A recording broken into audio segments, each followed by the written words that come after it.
A powerful earthquake that hit Japan on New Year's Day killed at least 55 people, with rescue teams struggling in freezing temperatures on Tuesday to reach coastal areas where many are feared trapped under possibly thousands of destroyed homes.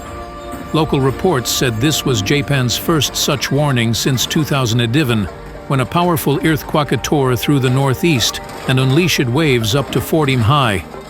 In Suzu, 90% of houses may have been destroyed, according to its mayor Masuhiro Izumiya.